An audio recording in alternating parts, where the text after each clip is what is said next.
Hi team, Miss Vaughn here to read you chapter 12 of Beloved.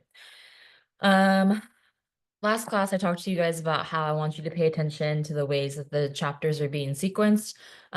We broke down the sequencing of chapter 8 through chapter 11, specifically looking at chapters 10 and 11, how things have been hinted at throughout the whole book about what happened to Paul D in Alfred, Georgia. We read what happened to him in Alfred, Georgia in chapter 10, and then in chapter 11, Beloved uses all of that trauma that Paul D has experienced to her advantage, and she slowly starts to move him out of the house, and then she sexually assaults him in the cold house.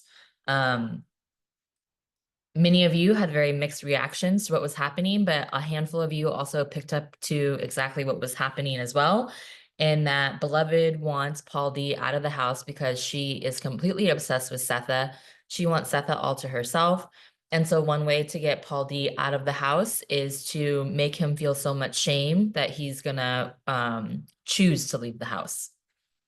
Okay, so we're gonna start on page 139, and to set the scene, we're gonna be going back, not thinking about Paul D and Beloved at the very beginning of this chapter, but paying our attention to Denver, because we also know that Denver, she really wants Beloved to stay around because she's so lonely, but Beloved has very little interest in Denver, as she is shown when she told Denver to not tell her what to do.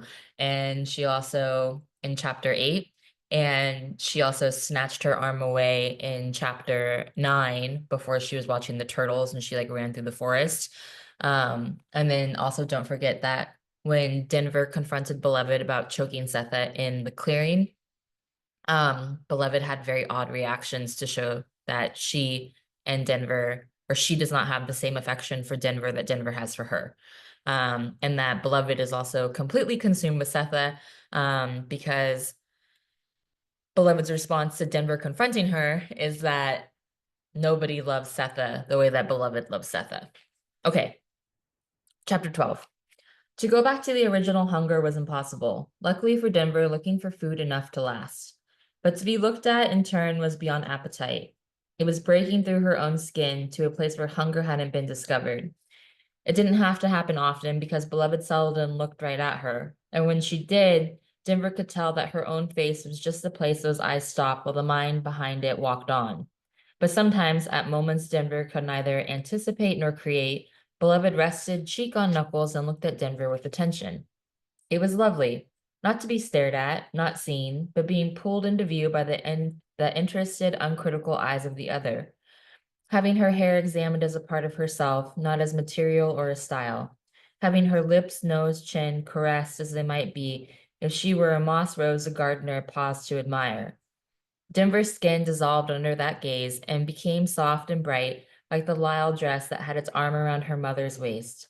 She floated near but outside her own body, feeling vague and intense at the same time, needing nothing, being what there was. Okay, so Denver likes that Beloved pays attention to her to some degree, even though it's not this wanting desire that Beloved has for Setha. At such times, it seemed to Beloved, who needed something, wanted something. Deep down in her wide black eyes, back behind the expressionlessness, was a palm held out for a penny, which Denver would gladly give her. If only she knew how, or knew enough about her, a knowledge not to be had by the answers to the questions Setha occasionally put to her. You just remember everything? I never knew my mother neither, but I saw her a couple of times. Did you ever see yours? What kinds of whites was they? You don't remember none? Okay, so remember, Setha is starting to put together in her mind, in her subconscious or unconscious, that Beloved is Beloved, but in her conscious mind, she has not put it all together. So remember, we talked about how when she's thinking about the clearing, she starts to think that the feeling of the hand around her neck was not the hand of baby Suggs because she knows baby Suggs's touch, but it felt like the feeling that she would have when the ghost of Beloved would haunt 124 before Beloved came back in person. Okay. Beloved scratching the back of her hand would say she remembered a woman who was hers, and she remembered being snatched away from her. Other than that, the clearest memory she had, the one she repeated, was the bridge. standing on the bridge looking down, and she knew one white man. Setha found that remarkable and more evidence to support her conclusions, which she confided to Denver. Where'd you get the dress, them shoes? Beloved said she took them. Who from? Silence and a faster scratching of her hand she didn't know. She saw them and just took them. Uh-huh, said Setha, and told Denver that she believed Beloved had been locked up by some white man for his own purposes and never let out the door. That she must have escaped to a bridge or someplace and rinsed the rest out of her mind. Something like that had happened to Ella, except it was two men, a father and a son, and Ella remembered every bit of it. For more than a year, they kept her locked in a room for themselves. You couldn't think up, Ella had said, with them two done to me. Okay, so Setha starts to think like, if this person, Beloved, cannot remember anything, something really traumatic must have happened to her that she's just pushed all of that out of her mind. Setha thought it explained Beloved's behavior around Paul D., whom she hated so. Denver neither believed nor commented on Setha's speculations, and she lowered her eyes and never said a word about the cold house. She was certain that Beloved was the white dress that had knelt with her mother in the keeping room, the true-to-life presence of the baby that had kept her company most of her life. And to be looked at by her, however briefly, kept her grateful for the rest of the time when she was merely the looker. Besides, she had her own set of questions which had nothing to do with the past. The present alone interested Denver, but she was careful to appear uninquisitive about the things she was dying to ask Beloved. For if she pressed too hard, she might lose the penny that the held-out palm wanted, and lose, therefore, the place beyond appetite. It was better to feast, to have permission to be the looker, because the old hunger, the before Beloved hunger that drove her into Boxwood and Cologne was just a taste of a life. To feel it bumpy and not flat was out of the question. Looking kept it at bay. So she did not ask Beloved how she knew about the earrings and night walks to the cold house or the tip of the thing she saw when Beloved lay down or came undone in her sleep. The look when it came, okay, so Beloved has Denver walking on eggshells, essentially. The look when it came when Denver had been careful, had explained things or participated in things or told stories to keep her occupied when Setha was at the restaurant. No given chore was enough to put out the licking fire that seemed always to burn in her. Not when they wrung out sheets so tight the rinse water ran back up their arms, not when they shoveled snow from the path to the outhouse, or broke 3 inches of ice from the rain barrel, scoured and boiled last summer's canning jars, packed mud in the cracks of the hen house, and warmed the chicks with their skirts. All the while, Denver was obliged to talk about what they were doing, the how and why of it, about people Denver knew once or had seen, giving them more life than life had, the sweet-smelling white woman who brought her oranges and cologne and good wool skirts. Lady Jones, who taught them songs to spell the count by, a beautiful boy as smart as she was with a birthmark like a nickel on his cheek, the white preacher who prayed for their souls while Setha peeled potatoes and Grandma sucked air. And she told her about Howard and Bugler, the parts of the bed that belonged to each, the top reserved for herself, that before she transferred to baby Suggs's bed, she never knew them to sleep without holding hands. She described them to Beloved slowly, to keep her attention, dwelling on their habits, the games they taught her, and not the fright that drove them increasingly out of the house. Anywhere, and finally far away. Okay, so remember Beloved is in data collection mode, and Denver gives her all of these stories about the family because she wants Beloved to stay and not leave. This day they are outside. Okay, this is really interesting, and I want you to make note of it because the whole book has moved around in tense, where we get moved back and forth from memory or from the present into a rememory and then back into the present. And maybe even within a rememory, it might even be further triggered to a deeper memory. This section of the book, it starts with the present. So it's like everything is awareness. You think about like when you're in the moment and you go into a memory, you are exiting out of the present, your attention especially, into the past. So everything is present in the next couple of pages. This day they are outside. It's cold and the snow is hard as packed dirt. Denver has finished singing the counting song Lady Jones taught her students. Beloved is holding her arms steady while Denver unclasps frozen underwear and towels from the line. One by one, she lays them in Beloved's arms until the pile, like a huge deck of cards, reaches her chin. The rest, aprons and brown stockings. Denver carries herself. Made giddy by the cold, they return to the house. The clothes will thaw slowly to a dampness perfect for the pressing iron, which will make them smell like hot rain. Dancing around the room with Setha's apron, Beloved wants to know if there are flowers in the dark.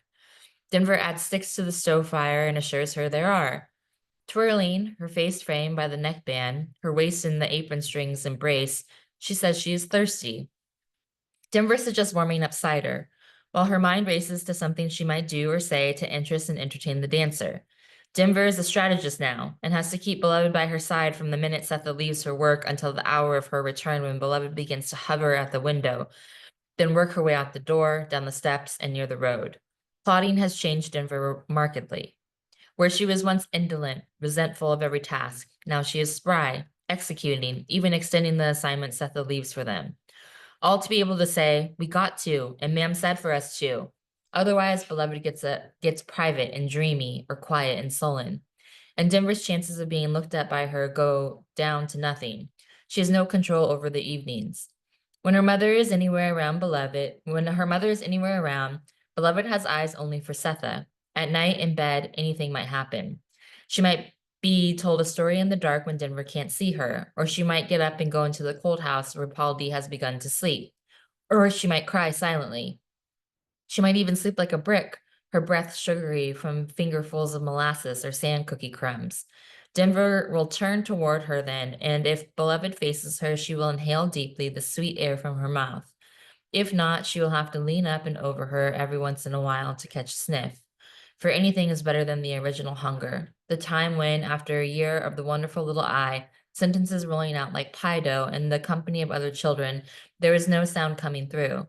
Anything is better than the silence when she answered to hands gesturing and was indifferent to the movement of lips.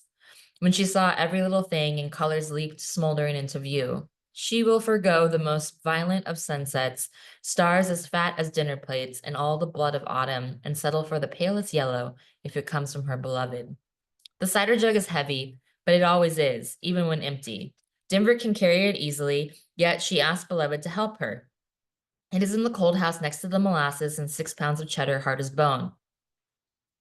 A pallet is in the middle of the floor covered with newspaper and a blanket at the foot. It has been slept on for almost a month, even though snow has come and with it serious winter. It is noon, quite light outside. Inside it is not. A few cuts of sun break through the roof and walls, but once they are too weak to shift for themselves, darkness is stronger and swallows them like minnows. The door bangs shut. Denver can't tell where Beloved is standing. Where are you? She whispers in a laughing sort of way. Here, says Beloved. Where? Come find me, says Beloved. Denver stretches out her right arm and takes a step or two. She trips and falls down onto the pallet. The newspaper crackles under her weight. She laughs again. Oh, shoot. Beloved? No one answers. Denver waves her arms and squinches her eyes to separate the shadows of potato sacks, a lard can, and a side of smoked pork from the one that might be human. Stop fooling, she says, and looks up toward the light to check and make sure this is still the cold house and not something going on in her sleep. Okay, so even Denver's like, okay, is this for real or is this a dream that I am experiencing right now? The minnows of light still swim there, but they can't make it down to where she is. You the one thirsty, you want cider, don't you? Denver's voice was mildly accusatory, mildly. She doesn't want to offend and she doesn't want to betray the panic that is creeping over her like hairs. There's no sight or sound of Beloved. Denver struggles to her feet amid the crackling newspaper. Holding her palm out, she moves slowly toward the door. There's no latch or knob, just a loop of wire to catch a nail. She pushes the door open. Cold sunlight displaces the dark. The room is just as it was when they entered, except Beloved is not there. There is no point in looking further for everything in the place that can be seen at first sight. Denver looks anyway, because the loss is ungovernable. She steps back into the shed, allowing the door to close quickly behind her. Darkness or not, she moves rapidly around, reaching, touching, cobwebs, cheese, slanting shelves, the pallet interfering with each step. If she stumbles, she is not aware of it because she does not know where her body stops, which part of her is an arm, a foot, or a knee. She feels like an ice cake torn away from the solid surface of the stream, floating on darkness, thick and crashing against the edges of things around it, breakable, meltable, and cold. It is hard to breathe, and even if there were light, she wouldn't be able to see anything because she is crying, just as she thought it might happen. It has.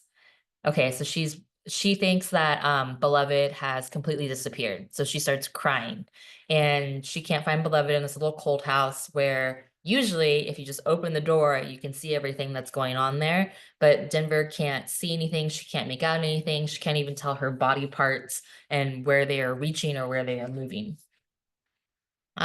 Easy as, excuse me, easy as walking into a room, a magical appearance on a stump, the face wiped out by sunlight, and a magical disappearance in a shed, eaten alive by the dark. Don't, she is saying between tough swallows. Don't go back. This is worse than when Paul D came to 124 and she cried helplessly into the stove. This is worse. Then it was for herself. Now she is crying because she has no self. Death is a skip meal compared to this. She can feel her thickness thinning, dissolving into nothing. She grabs the hair at her temples to get enough to uproot it and halt the melting for a while. Teeth clamped shut, Denver breaks her sobs. She doesn't move to open the door because there is no world out there. She decides to stay in the cold house and let the dark swallow her like the minnows of light above. She won't put up with another leaving, another trick. Waking up to find one brother, then another, none at the bottom of the bed, his foot jabbing her spine. Sitting at the table eating turnips and saving the liquor for her grandmother to drink. Her mother's hand on the keeping room door and her voice saying, "Baby Suckers is gone, Denver." And when she got around to worrying about what would be the case if Seth had died or Paul D took her away, a dream come true comes true just to leave her on a pile of newspaper in the dark. No footfall announces her, but there she is, standing where before there was nothing when Denver looked, and smiling. So Denver thought that Beloved was gone, and all of a sudden, Beloved pops up in the cold house in the dark right in front of her. Denver grabs the hem of Beloved's skirt. "I thought you left me. I thought you went back." Beloved smiles. "I don't want that place. This is the place I am." She sits down on the pallet and, laughing, lies back looking at the cracked lights above. Surreptitiously, Denver pinches a piece of Beloved's skirt between her fingers and holds on. Surreptitiously is like kind of sneakily. She pinches Beloved's skirt because remember, Denver doesn't know if she's dreaming or in reality. So to use her senses to touch Beloved would make her feel like she is actually in reality and not dreaming. And she also doesn't want Beloved to go away. A good thing she does because Beloved sits up, or because suddenly Beloved sits up. "What is it?" asked Denver. "Look." She points to the sunlit cracks. "What? I don't see nothing." Denver follows the pointing finger. Beloved drops her hand. "I'm like this." Denver watches as Beloved bends over, curls up, and rocks. Her eyes go to no place. Her moaning is so small, Denver can hardly hear it. "You all right?" "Beloved." Beloved focuses her eyes. "Over there, her face." Denver looks where Beloved's eyes go. There is nothing but darkness there. "Whose face? Who is it?" "Me. It's me."